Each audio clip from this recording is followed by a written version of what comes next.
നേർവേദി പ്രഭാഷണ പരമ്പരയിലേക്ക് ഏവർക്കും സ്വാഗതം. സുവിശേഷകൻ കുഞ്ഞുമോൻ തോട്ടപ്പള്ളി ഇപ്പോൾ നിങ്ങളുമായി ദൈവവചനം പങ്കുവെക്കുന്നു. ശ്രദ്ധിച്ചാലും.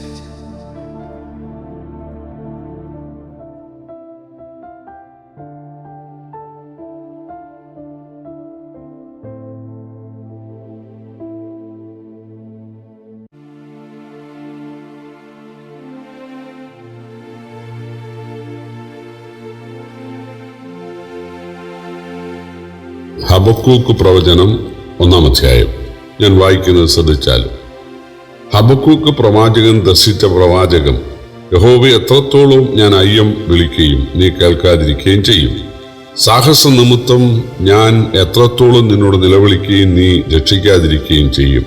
നീ എന്നെ നീതികേട് കാണുമാറാക്കുന്നതും പീഡനം വെറുതെ നോക്കുന്നതും എന്തിന്? കവർച്ചയും സാഹസവും എൻ്റെ മുമ്പിലുണ്ട്. കലഹം നടക്കുന്നു, ശണ്ട ഉളവായി വരും. അതുകൊണ്ട് ന്യായപ്രമാണം അയഞ്ഞിരിക്കുന്നു, ന്യായം ഒരു നാളും വെളിപ്പെട്ട് വരുന്നതുമില്ല. ദുഷ്ടൻ നീതിമാനെ വളഞ്ഞിരിക്കുന്നു, അതുകൊണ്ട് ന്യായം വ്യക്തമായി വെളിപ്പെട്ടു വരുന്നു. ജാതികളുടെ ഇടയിൽ ദൃഷ്ടി വെച്ച് നോക്കുവീൻ, ആശ്ചര്യപ്പെട്ട് വിസ്മയിപ്പീൻ. ഞാൻ നിങ്ങളുടെ കാലത്ത് ഒരു പ്രവൃത്തി ചെയ്യും, അത് വിവരിച്ചു കേട്ടാൽ നിങ്ങൾ വിശ്വസിക്കുകയില്ല. ഞാൻ ഉഗ്രതയും വേഗതയുമുള്ള ജാതിയായ കൽദേരെ ഉണർത്തും. അവർ തങ്ങളുടേതല്ലാത്ത വാസസ്ഥലങ്ങളെ കൈവശമാക്കേണ്ടതിന് ഭൂമണ്ഡലത്തിൽ നീളെ സഞ്ചരിക്കുന്നു. അവർ ക്രൂരരും ഭയങ്കരവുമായുള്ള ആളുകൾ. അവരുടെ ന്യായവും ശ്രേഷ്ഠതയും അവരിൽ തന്നെ. അവരുടെ കുതിരകൾ പുള്ളിപ്പുലികളെക്കാൾ വേഗതയും വൈകുന്നേരത്തെ ചെന്നായ്ക്കളെക്കാൾ ഉഗ്രതയുമുള്ളവ. അവരുടെ കുതിരച്ചേവകർ ഗർവിച്ചോടിക്കുന്നു. അവരുടെ കുതിരച്ചേവകർ ദൂരത്തു നിന്ന് വരുന്നു. തിന്നുവാൻ ബന്ധപ്പെടുന്ന കഴുകനെ പോലെ അവർ പറന്നു വരുന്നു. അവർ ഏവരും സംഹാരത്തിനായി വരുന്നു. അവരുടെ മുഖം മുന്നോട്ട് ബന്ധപ്പെടുന്നു. അവർ മണലുപോലെ ബദ്ധന്മാരെ പിടിച്ചു ചേർക്കുന്നു. അവർ രാജാക്കന്മാരെ പരിഹസിക്കുന്നു. പ്രഭുക്കന്മാർ അവർക്ക് ഹാസ്യമായിരിക്കുന്നു. അവർ ഏത് കോട്ടയെയും കുറിച്ച് ചിരിക്കുന്നു. അവർ മണ്ണ് കുന്നിച്ച് അതിനെ പിടിക്കും.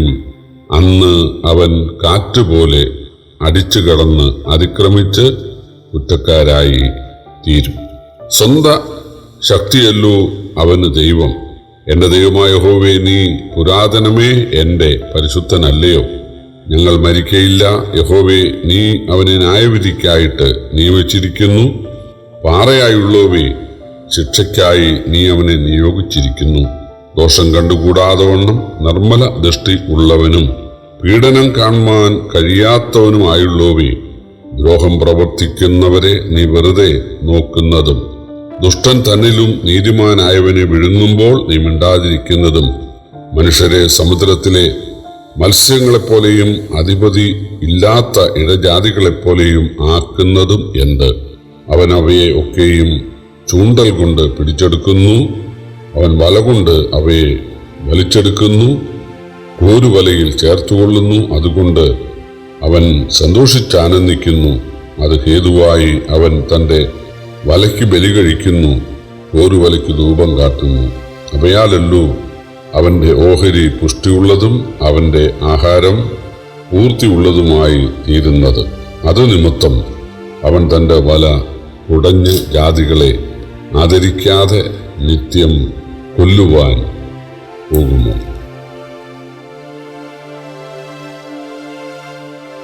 പ്രവൃത്തിയാലല്ല, മറിച്ച് വിശ്വാസത്താലാണ് നീതീകരണം എന്നുള്ളതിനെ സംബന്ധിച്ച് എൻ്റെ നീതിമാൻ വിശ്വാസത്താൽ ജീവിക്കും എന്ന പ്രസിദ്ധവാക്യം ഹബക്കൂക്ക് പ്രവചനത്തിനാണ് ഉള്ളത്. 2:4. യേശു കൃത്യസമയത്ത് മടങ്ങിവരും, താമസിക്കയില്ല എന്ന വാക്യം ഇതിൽ 2-ാം അധ്യായത്തിന് 3-ാം വാക്യത്തിലുണ്ട്. 3 അധ്യായങ്ങളുള്ള ഈ പുസ്തകത്തിലെ അവസാന അധ്യായം ഒരു പാട്ടായതുകൊണ്ട് ഇദ്ദേഹം ലേവി ഗോത്രക്കാരനും ദേവാലയത്തിലെ സംഗീതജ്ഞനുമായിരുന്നു എന്ന് കരുതുന്നു. അദ്ദേഹം മതിലിന്റെ കൊത്തളത്തിലെ കാവൽക്കാരൻ ആയിരുന്നു എന്നാണ് 2:1 ഉള്ളത്. യഹോവ ഭൂമിയിൽ തന്റെ വിശുദ്ധ മന്ദിരത്തിലുണ്ടെന്ന് 2:20 കാണുന്നതിനാൽ യെരുശലേം നാശത്തിനും ബാബേൽ പ്രവാസത്തിനു മുമ്പാണ് രചിച്ചത് എന്ന് വിശ്വസിക്കപ്പെടുന്നു. യഹൂദയുടെ കഠിന പാപങ്ങളെ കണ്ടിട്ടും ദൈവം എന്തുകൊണ്ട് ന്യായവിധിക്ക് താമസിക്കുന്നുവെന്ന ആവലാതിയാണ് ആദ്യ വാക്യങ്ങൾ. പ്രവാചകന്മാരുടെ ഉപദേശങ്ങൾ കേട്ട് നന്നാകാത്തവർ കൊണ്ടാലേ പഠിക്കുകയുള്ളൂ. അവരുടെ നന്മയ്ക്കായി ബാലശിക്ഷ നൽകണം എന്നാണ് ഹബക്കൂക്കിന്റെ പ്രാർത്ഥന. കവർച്ചയും നീതികേടും കലഹവും പീഡനവും യഹൂദയിൽ അത്രമാത്രം പെരുകിയിരുന്നു. ദൈവം ഹബക്കൂക്കിന് കൊടുത്ത മറുപടിയാണ് 5 മുതൽ 11 വരെയുള്ള വാക്യങ്ങൾ. വേഗതയും ഉഗ്രതയും അനീതിയും നിറഞ്ഞ കൽദേ ജാതിയെ അല്ലെങ്കിൽ ബാബേൽക്കാരെ, പല രാജ്യങ്ങളെയും കവർച്ച ചെയ്ത് വരുന്നവരെ യഹൂദയ്ക്ക് നേരെ വരുത്തും. അവർ കോട്ട തകർത്ത് അകത്ത് കടന്ന് ജനത്തെ പീഡിപ്പിക്കുമെന്നായിരുന്നു അത്.